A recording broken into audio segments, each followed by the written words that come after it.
వెళ్ళిపోయిందనుకో అతను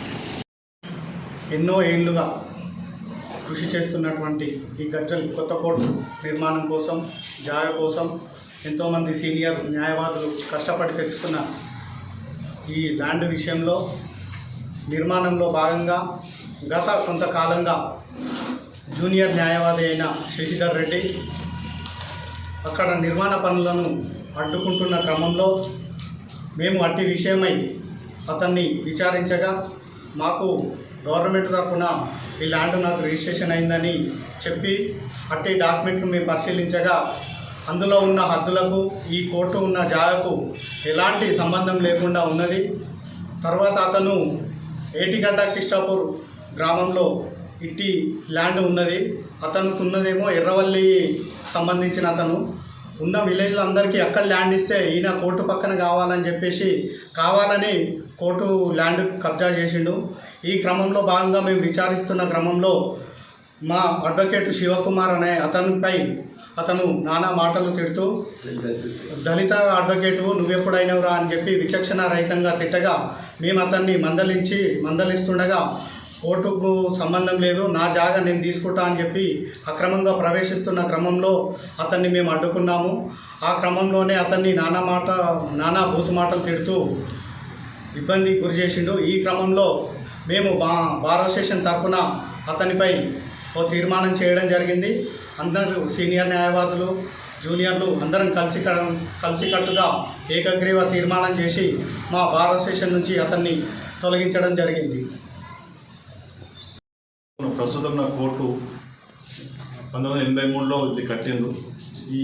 ఇప్పుడున్న జనాభాకి తక్కువ ఉందని చెప్పి స్థలం సరిపోదని చెప్పి ఉన్న బిల్డింగ్ అంతా కూలిపోతుందని చెప్పి మేము గత 10 సంవత్సరాలుగా ప్రభుత్వానికి వివిధ రకాల విన్నవాలు చేసినాము, వివిధ రకాల పోరాటాలు చేసినాం. మీ అందరికీ తెలుసు, మీ సహకారంతో కూడా మేము చేశాము.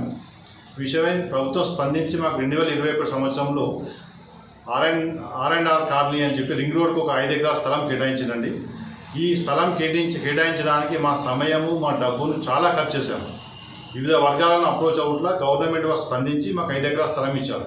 స్థలం ఇచ్చుకుంటూ రెవెన్యూ వారు మా స్థలానికి పూర్తిగా హద్దులు కూడా నిర్ణయించి మాకు స్వాధీన పంచనామా చేసి స్వాధీన పంచనామా ద్వారా అట్టి 5 ఎకరాల స్థలాన్ని కోర్టు వారికి అప్పగించారు. ఇందులో న్యాయవాదుల కృషి మాత్రమే ఉంది, ఎవరు లేరు. న్యాయవాదుల సమిష్టి కృషి సమిష్టి పోరాటంతో మాకు 5 ఎకరాల స్థలం జరిగింది. మరియు మేము 2023 సంవత్సరంలో అట్టి స్థలంలో ఘనంగా శంకుస్థాపన చేసుకున్నాం. శంకుస్థాపన కార్యక్రమంలో హైకోర్టు చీఫ్ జస్టిస్ గారు మరియు 3 హైకోర్టు జడ్జిలు, జిల్లా జడ్జిలు అందరూ కూడా భారీగా డబ్బు ఖర్చు పెట్టుకొని ఘనంగా మేము శంకుస్థాపన చేసుకున్నామండి. శంకుస్థాపన తర్వాత మేము గవర్నమెంట్ దగ్గరికి వెళ్ళాము. గవర్నమెంట్ వారు అన్నీ పరిశీలించి మాకు 20 కోట్ల బడ్జెట్తోని భవన నిర్మాణానికి నిధులు మంజూరు చేయడం జరిగింది. ఈ క్రమంలో 6 months బ్యాక్ వర్క్ అక్కడ స్టార్ట్ అయింది. కాంట్రాక్టర్ అలాట్ అయ్యింది, వర్క్ స్టార్ట్ అవుతుంది, అద్దులు ఫిక్సప్ చేశారు, అతను బౌండరీ కూడా మొదలుపెట్టాడు. ఇట్టి సమయంలో శశిధర్ రెడ్డి గారు అతను నాకు తెలిసి మన మార్చిలో ఎన్రోల్ అయినట్టున్నాడు. అతను అడ్వకేట్కి ఎప్పుడు చేయలేదు. మొన్న మార్చి 2024 అతను అడ్వకేట్కి ఎన్రోల్ అయినట్టుగా మా దగ్గర సమాచారం ఉంది, పేపర్ డాక్యుమెంట్స్. అతను చేయమంటున్నాడంటే అతనిది ఎర్రవల్లి, ఎర్రవల్లి అని చెప్పి అతను ముంపు గ్రామం. మన కోర్టు అనేది ఏటిగడ్డ కిష్టాపూర్ అనే గ్రామం అనుకుని మన కోర్టు స్థలం ఇచ్చారు. అతను ఎర్రవల్లి గ్రామం అనేది ఏటిగడ్డ కిష్టాపూర్ తర్వాత దూరంలో ఉంటుంది. ఆ ఎర్రవల్లి గ్రామానికి సంబంధించిన వాడు శశిధర్ రెడ్డి గారు. మన కోర్టుకు అనుకొని ఏటిగడ్డ కిష్టాపూర్ ఉంటుంది. అతను నాకు తెలిసి ఏంటంటే రెవెన్యూ వాళ్ళు అంతమంది కొన్ని పొరపాటు జరిగినట్టే ఆ పొరపాటులోనే ఒక డాక్యుమెంట్ క్రియేట్ అయింది. ఆ డాక్యుమెంట్ అనేది శశిధర్ రెడ్డి గారు అని మాకు తెలిసింది. మేము ఆ స్థలాన్ని క్లియర్గా నక్ష ప్రకారం పరిశీలిస్తే కోర్టు ఖరాబ్ అని చెప్పి 340 గజాలు త్రిభుజాకారంలో ఉన్నది. ఆ సట్టి స్థలానికి ప్లాటింగ్ నెంబర్ లేదు, అది ఎవరు కూడా అలాట్ చేయలేదు. అప్రూవ్ లేఅవుట్ ప్లాన్లో మాత్రమే ప్లాట్స్ అలాట్ చేయడం జరిగింది. ఇది 340 గజాలకు ఎలాంటి ప్లాట్ అలాట్మెంట్ లేదు. ఇతను ఒక డాక్యుమెంట్ తీసుకొచ్చి ఈ డాక్యుమెంట్ అనేది ఇక్కడే ఉంటుందని చెప్పి అతను క్లెయిమ్ చేస్తున్నాడు ఇల్లీగల్గా. ఈ విషయమే మేము రెవెన్యూ వాళ్ళని అడిగాము. వాళ్ళు ఏమంటారంటే అది 340 గజాలు అనేది ఇక్కడ ఉన్నది సార్, మిగిలి ఉన్నది. అతనికి ఇచ్చింది 500, 250, ఇంకొక అతను మధున్న 250, అది ఇక్కడ కాదని చెప్తున్నారు. స్థలం అనేది అక్కడ లేదు. లేకపోగా హద్దులు కూడా ఇక్కడ కూడా మాకు 2001 వచ్చింది, అతనికి 2023 డాక్యుమెంట్ వచ్చినట్టుంది, క్రియేట్ అయినట్టుంది. ఆ క్రియేట్ అయిన డాక్యుమెంట్ ఎక్కడ కూడా హద్దులలో మా కోర్టును చూపించలేదు. చూపించడానికి కూడా అక్కడ స్థలం లేదు. స్థలం లేని దానికి ఒక షామ్ డాక్యుమెంట్ అని క్రియేట్ చేయడం జరిగింది. అదే దాన్ని పట్టుకొని ఇది నా జాగా ఉంటుందని కోర్టు యొక్క నిర్మాణ పనులను అడ్డుకుంటున్నాడు, ఇది భౌతికంగా దాడి చేసుకుంటుంది. ఈ విషయం మేము జిల్లా జడ్జి గారికి గజ్వేల్ విన్నవిస్తే జిల్లా జడ్జి గారు 2 సార్లు మన నిర్మాణ ప్రాంతానికి పరిశీలించాడు. శ్రీధర్ ఏమంటే అమ్మ నేను అడ్వకేట్, నన్ను ముప్పు గ్రామం ఉంది, నన్ను కూడా పరిశీలించంటే జిల్లా జడ్జి గారు 2 సార్లు సర్వే పిలిపించి సర్వే చేయించారు. సర్వే చేయించినా కానీ అతను అక్కడ ప్లాట్ లేదని మాత్రం లేదు అనేది విషయం బయటపడింది. ఈ విషయమే జడ్జి గారు చెప్పాను, అమ్మ ఇది ఇక్కడ నీకు ప్లాట్ లేదు, కాకపోతే నేను మానవత్వంగా నీ ముంపు గ్రామం అన్నావు కాబట్టి ఆర్డీఓకి చెప్తాము, మానవత్వం అక్కడ అవకాశం ఉంటే చూసుకోవాలని కూడా చెప్పడం జరిగింది. ఆర్డీఓ స్పందించి అవునండి ఇతను ముంపు గ్రామం కాబట్టి అక్కడ ఇస్తామని చెప్పి అతను ఒక 8 ప్లాట్లు చూపించాడండి.